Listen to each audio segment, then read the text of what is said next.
Good evening. I'm Kofi Mensah, chale.news. June 12th, and it's been a full one. A storm is moving into Ghana right now with flash flood warnings active.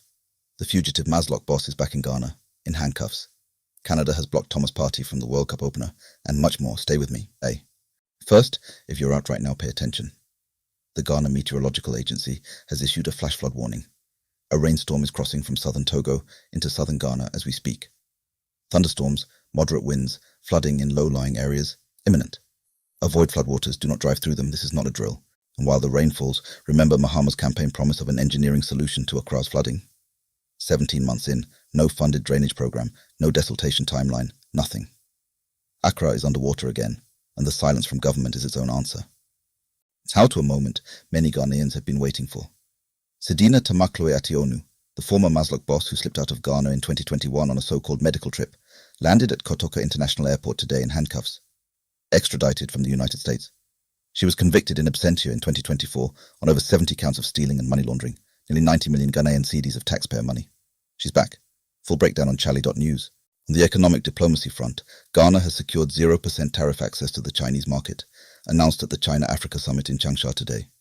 Cocoa, gold, shea butter, all of it enters China duty-free. The trade relationship is already worth over $11 billion a year. The real question now, can Ghana's exporters actually meet Chinese standards and volumes? The door is open. Whether we walk through it is on us. Nigeria has flown 262 of its citizens out of South Africa, with over 1,000 more registered to follow, as anti-immigrant violence continues there. Ghana has announced nothing. No evacuation plan, no timeline, no statement. Our nationals are still in that country. Accra needs to be asked why not. Ghana's Ebola Preparedness Watch. The Deputy Health Minister personally toured border and port health posts and confirmed that surveillance and isolation systems are now active. Congo's outbreak has spread to 3 new health zones, 676 cases, 136 deaths. We're not panicking, but we're not sleeping either.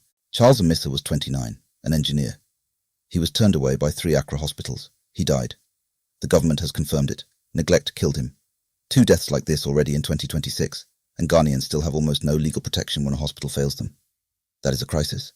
Breaking in sports, Canada has denied Thomas Partey a visa. Ghana's most discussed World Cup player will miss the Black Stars Group L opener against Panama in Toronto on June 17th. FIFA confirmed it. Partey, who faces multiple rape charges in the UK and has pleaded not guilty, remains eligible for matches in the US. It's a mess, Chale.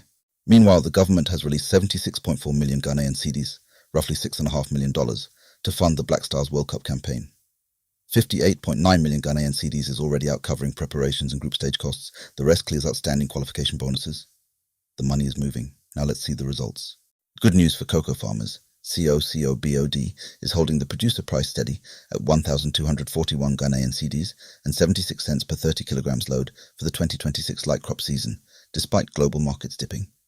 Purchases start June 18th, a quiet but real relief for hundreds of thousands of farming households. Trump says a peace deal with Iran could be signed this weekend, which would reopen the Strait of Hormuz and ease global oil prices. Tehran says no final decision yet. If it happens, Ghanaians could see some relief at the pump. Watch this space. CHRHA is calling it a rights crisis, and the numbers back that up. Over 1.1 million Ghanaian children aged 5 to 17 were in economic activity in 2023. More than 458,000 of them were not in school at all. Not a social inconvenience, a crisis. Full analysis on chale.news. Lartey Solomon handed over his necklace. The gunman shot him dead anyway. The Ghanaian nurse, 33 years old, was killed in Oakland, California on May 31st. He leaves behind an 11-year-old daughter in Ghana. A suspect has been arrested, but that doesn't bring him back. Let's end on something that makes you proud.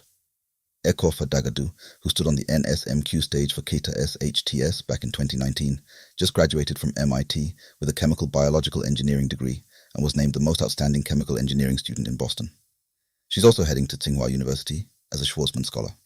Ghana they produce. Quick one before we go. Sompa FM has lost 2 top presenters in under a week.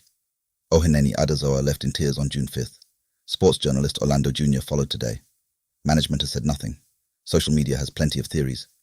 That's your June 12th evening digest. Stay safe out there, especially with that storm moving in. Every story, every detail is at chale.news. I'm Kofi Mensah. Good night.